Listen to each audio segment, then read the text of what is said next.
मेरे प्यारे बच्चों नमस्कार। यहाँ पर आपको उदाहरण 24 हल करके दिखाएंगे प्रश्नावली 1.3 का। अभी तक कितने उदाहरण हल कर चुके हैं प्रश्नावली 1.3 के? 15, 16, 17, 18, 19, 20, 21, 22, 23।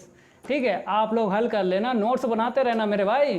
A to Z क्वेश्चन आपको हल करके दिखाएंगे। तो यहाँ पर उदाहरण 24 भी हल करके दिखाएंगे। ये मेरा आपसे वादा है, कोई सा क्वेश्चन छूटेगा नहीं, NCERT बुक से।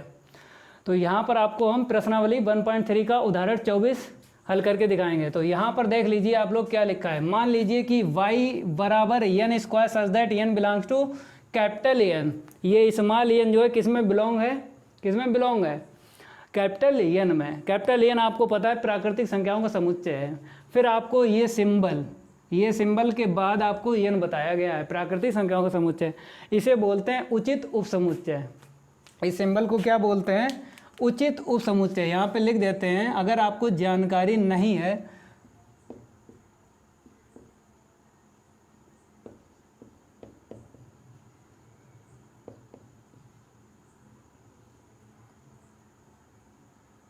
यहाँ पर हमने लिख दिया है, ठीक है। इस सिंबल को बोलते हैं उचित उपसमुच्चय।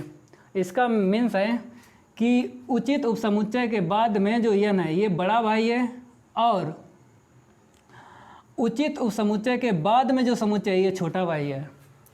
ये बड़ा भाई और ये छोटा भाई। समझ में आ गया? आगे पढ़ते हैं। फलन f such that n tends to y। ठीक है, ये प्रतिचित्रण बताया है। n जो पहले n है आपको पता है प्राकृतिक संख्याओं का समुच्चय, और y बाद वाला जो समुच्चय है ये आपको बताया गया है। ये जो आंसर शीट आपको दिख रही है n स्क्वायर सच दैट जब आंसर शीट में दिख जाए तो आपको पता है कि प्रतीकात्मक विधि में बोलेंगे। इसे किस फॉर्म में बोलेंगे? समुच्चय y को प्रतीकात्मक विधि में बोलेंगे, सच दैट। अब जब कामा लगा के लिखा होता है समुच्चय में तो उसको बोलते हैं साड़ी विधि में। तो यहाँ पर y बता दिया गया है। आगे लिखा है जहाँ fn इक्वल n स्क्वायर पर विचार कीजिए। अब आपको इस फलन पर विचार करना है, fn इक्वल n स्क्वायर पर विचार कीजिए, और आगे लिखा बताया है सिद्ध कीजिए कि f व्युत्क्रमणीय है। तो अगर f व्युत्क्रमणीय आपको सिद्ध करना है तो सबसे पहले आपको क्या सिद्ध करना पड़ेगा? f एक एकी आच्छादक है। एक एकी आच्छादक है, आपको सबसे पहले ये सिद्ध करना पड़ेगा। पहला वीडियो जरूर देख लेना प्रश्नावली 1.3 का, उसमें हमने यही बता दिया था। अगर आपको f व्युत्क्रमणीय फलन सिद्ध करना है तो आपको सबसे पहले क्या सिद्ध करना है? f एक एकी और आच्छादक। तो इस प्रकार के क्वेश्चन आपने कहाँ सीखे थे? प्रश्नावली 1.2 में सीखे थे। तो प्रश्नावली 1.2 हो चाहे प्रश्नावली 1.3 हो, आपको क्वेश्चन पढ़ लेना है और उसी के हिसाब से लगाना है। तो यहाँ पर f व्युत्क्रमणीय आपको सिद्ध करना है तो आपको ये पता है सबसे पहले f एक एकी और आच्छादक सिद्ध करना है। जब एक एकी आच्छादक सिद्ध हो जाएगा तो आपको डायरेक्ट लिख लेना है f व्युत्क्रमणीय फलन है। आगे लिखा है f का प्रतिलोम भी ज्ञात कीजिए। इसका मतलब क्या है? f इनवर्स भी ज्ञात करना है। तो यहाँ पर दो आंसर शीटें आपको बताना है, एक पहली बताना है f व्युत्क्रमणीय और दूसरी आंसर शीट प्रतिलोम। ठीक है, अब आपको पता है सबसे पहले हम पहली आंसर शीट बताएंगे, लेकिन उससे पहले आपको करना क्या है? f एक एकी और आच्छादक सिद्ध करना है। प्रश्नावली 1.2 में इस प्रकार के क्वेश्चन आपको बताए थे हल करके। सबसे पहले आपको लिखना क्या है इस उदाहरण में? उदाहरण 24 में सबसे पहले क्या लिखोगे? यहाँ पर क्या लिखोगे बताइए? प्रतिचित्रण। क्योंकि प्रश्नावली 1.2 में जब एक एकी और आच्छादक के क्वेश्चन हल किए थे तो हमने प्रश्नावली 1.2 में क्या बताया था? सबसे पहले आपको प्रतिचित्रण लिख लेना है। तो यहाँ पर भी आपको प्रतिचित्रण ही लिखना है। तो आपको हल करना है और सबसे पहले क्या लिखना है? प्रतिचित्रण। तो आप लोग देख लीजिए प्रतिचित्रण f such that n tends to y। फिर आपको फलन का मान दिया गया है fn इक्वल n स्क्वायर। ठीक है, अब आपको y समुच्चय जो है ये भी लिख लेना है, क्योंकि ये तो आपको पता है प्राकृतिक संख्याओं का समुच्चय, लेकिन ये y नहीं पता है तो इसकी भी आपको जानकारी होना चाहिए। तो लिखो n square such that n belongs to n। ठीक है, अब आपको क्या करना है? यहाँ पर साड़ी विधि में इसे कन्वर्ट करना है। साड़ी विधि में लिखो चाहे से लिखो, कोई दिक्कत नहीं है। तो n का मान किस में से लेना है? प्राकृतिक संख्याओं से। तो प्राकृतिक संख्याएं पता है 1 से शुरुआत होती है, तो आपको 2 संख्याएं ले लेना, ज़्यादा नहीं लेना है। ठीक है। तो जब आपने n बराबर 1 ले लिया यहाँ से, तो यहाँ पे रखो तो कितना मिलेगा 1 का स्क्वायर, ठीक है। फिर इसके बाद n का मान आपने 2 ले लिया तो यहाँ पे रखो कितना मिलेगा 2 का स्क्वायर, ठीक है। हमने यहाँ पर 2 अवयव लिखे हैं, क्यों लिखे हैं? क्योंकि 2 अवयव से ही आपको सिद्ध कर देंगे एक एकी और आच्छादक। तो आपको पता है जब हम एक एकी, इसे हम रफ कर देते हैं फिर आपको बता रहे हैं, जब हम एक एकी सिद्ध करेंगे सबसे पहले फलन क्या सिद्ध करेंगे? एक एकी। तो आपको पता है जो पहले समुच्चय होता है वो एक एकी के लिए होता है, ठीक है।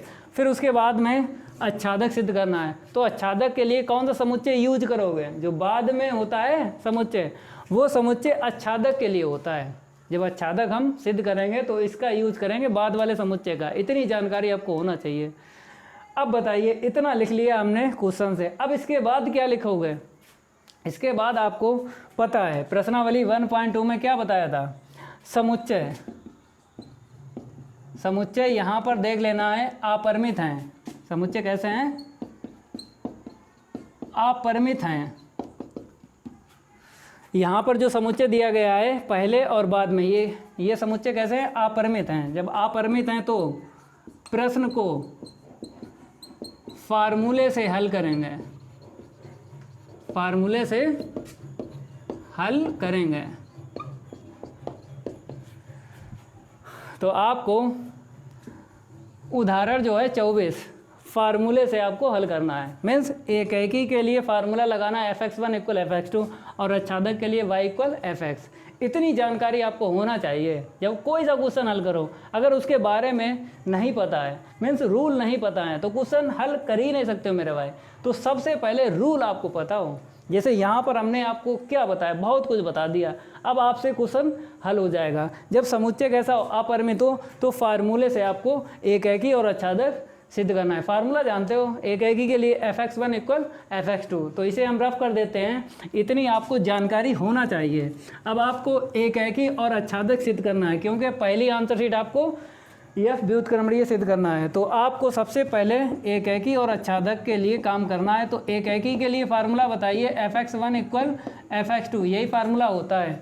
अब फार्मूले के बाद में लास्ट लाइन आपको लिखना पड़ेगी x1 = x2 for every x1, x2।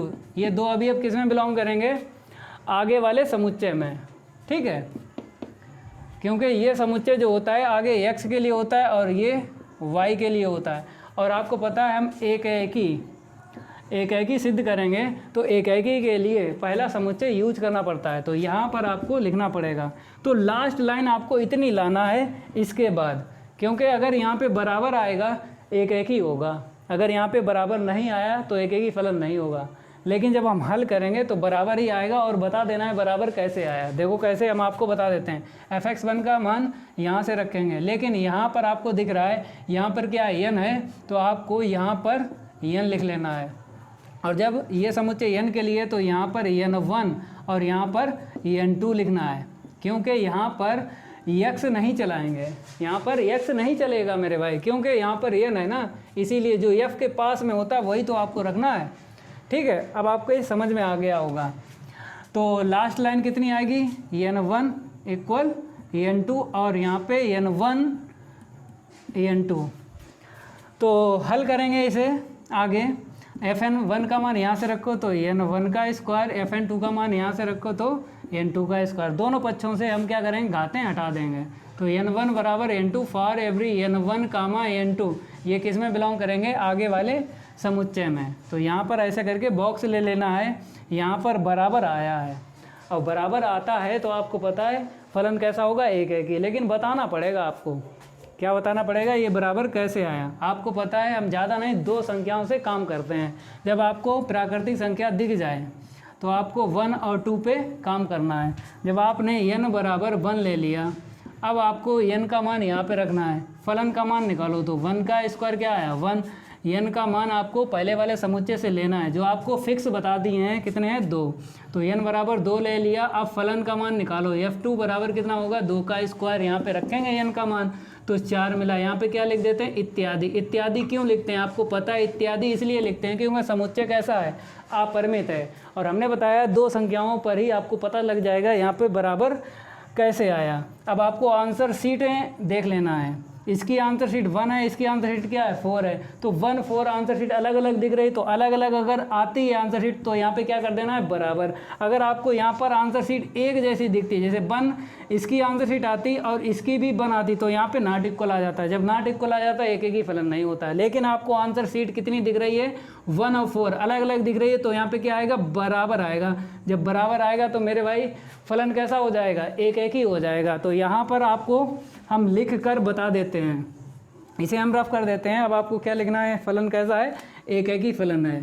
तो यहाँ पे लिख देना है एफ एक ही फलन है। एफ कैसा है, एक ही फलन है।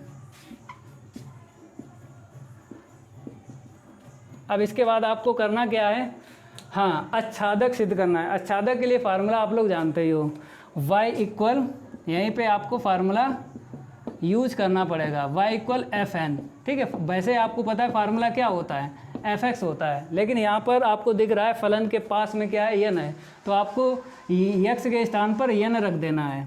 ये फार्मूला एक मीन्स आच्छादक और अंतःक्षेपी के लिए यूज़ करते हैं। और ये फार्मूला आपको एक आंसर शीट और बता देगा।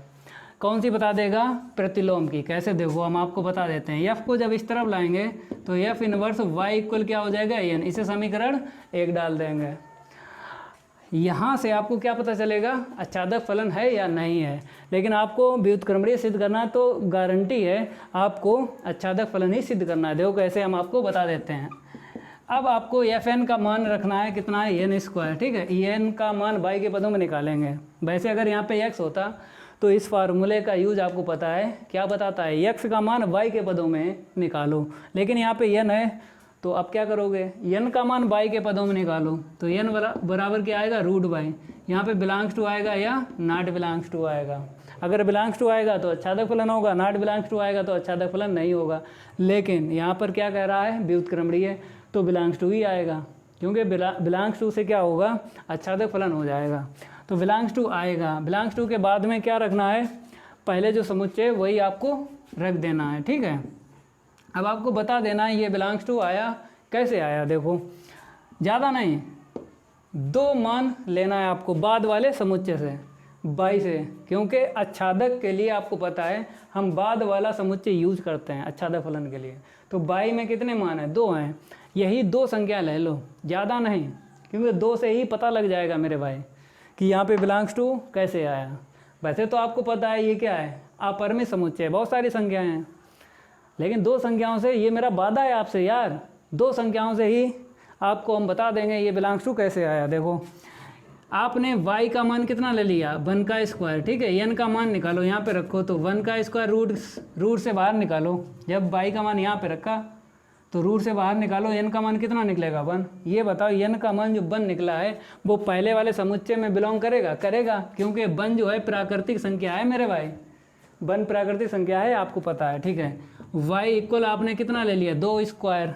यहाँ से देखो y समुच्चय से y का मान ले लिया। अब n का मान निकालो, 2 का स्क्वायर, रूट से बाहर निकालो 2। अब ये बताओ, ये n की जो आंसर शीट 2 आई है, इसमें बिलोंग करेगी, पहले वाले समुच्चय में करेगी, तो यहाँ पे बिलोंग्स टू n लिखना है। अब यहाँ पे क्या लिख देते हैं, इत्यादि। इत्यादि क्यों लिखते हैं, आपको पता है, इसलिए लिखते हैं क्योंकि अपरिमित समुच्चय है मेरे भाई, 2 संख्याओं से ही काम करना है, तो इसीलिए इत्यादि लिख दिया। अब बताइए, दोनों जगह क्या है, बिलोंग्स टू आया, तो यहाँ पे बिलोंग्स टू आएगा।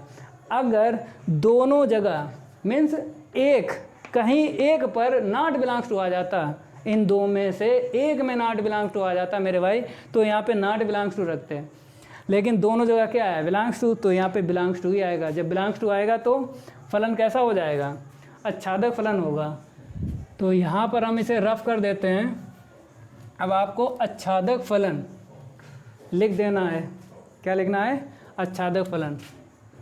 तो f एक आच्छादक फलन है।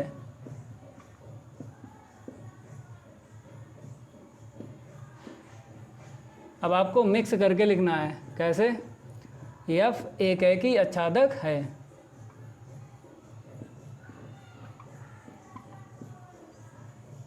f एक ही आच्छादक है, जब एक है कि अगर आच्छादक है तो मेरे भाई आपको पता है एफ क्या है, व्युत्क्रमणीय फलन है। क्योंकि पहले वीडियो में आपको बताया था हमने, प्रश्नावली 1.3 जब स्टार्ट की थी पहला वीडियो में क्या बताया था, जब एफ एक है कि और आच्छादक है मेरे भाई तो एफ क्या होगा, व्युत्क्रमणीय होगा। डायरेक्ट आपको लिखना पड़ेगा यहाँ पे, तो यहाँ पे लिख दो तो एफ एक व्युत्क्रमणीय फलन है।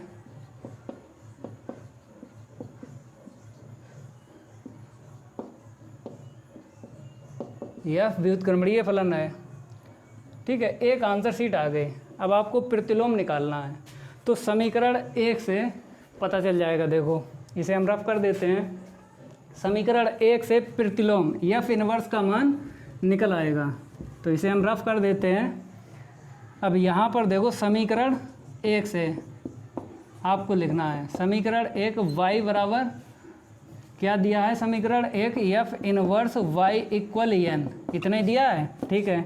एफ इनवर्स y बराबर एन का मान यहाँ से रखो, कितना मिलेगा, √y। तो ये आंसर शीट आई है एफ इनवर्स की, ठीक है। अगर आंसर शीट हम x के पदों में निकालें, मतलब यहाँ पर x के पदों में नहीं निकालें, किसके पदों में निकालेंगे, एन के पदों में, क्योंकि यहाँ पर आपको एन दिया गया है। यहाँ पे क्या दिया गया है, एन दिया गया है। तो आपको ये आंसर शीट हम एन के पदों में निकाल के दिखा रहे हैं। तो y के स्थान पर एन रखने पर तो एफ इनवर्स एन बराबर √n। चाहे आंसर शीट आप यहाँ तक निकालो चाहे यहाँ तक निकालो, हम इसलिए बता देते हैं। कभी कभी क्या होता है, आप लोग भ्रमित हो जाते हो। आप लोग कैसे भ्रमित हो जाते हो, जब आपने देखा कि क्वेश्चन में प्रतिलोम ज्ञात करवाया है तो आप क्या देखते हो, y के पदों में आंसर शीट देखते हो। अगर बहुविकल्पीय में आ जाए तो आप लोग y के पदों में देखोगे, और कहीं आपको x के पदों में या n के पदों में दे दे तो आप गलत कर लोगे। तो इसीलिए भ्रमित ना हो मेरे भाई। आपको आंसर शीटें हमने 2 तरीके से निकाल के दिखाई हैं। अगर यहाँ तक क्वेश्चन लगाओगे फिर भी पूरे ही नंबर मिलेंगे, अगर आपने एक लाइन और बढ़ा ली फिर भी पूरे ही नंबर मिलेंगे। तो यहाँ पर आपको हमने उदाहरण 24 हल करके दिखाया है। अब आपको नेक्स्ट वीडियो में उदाहरण 25 हल करके दिखाएंगे। अगर ये मेरा वीडियो अच्छा लगता है तो लाइक करिए और वीडियो को ज़्यादा से ज़्यादा शेयर कीजिए। चैनल को सब्सक्राइब कर लीजिए। चैनल का नाम पता ही आपको, वाईफाई सक्सेस क्लासेस। आज के लिए इतना ही काफ़ी है। धन्यवाद।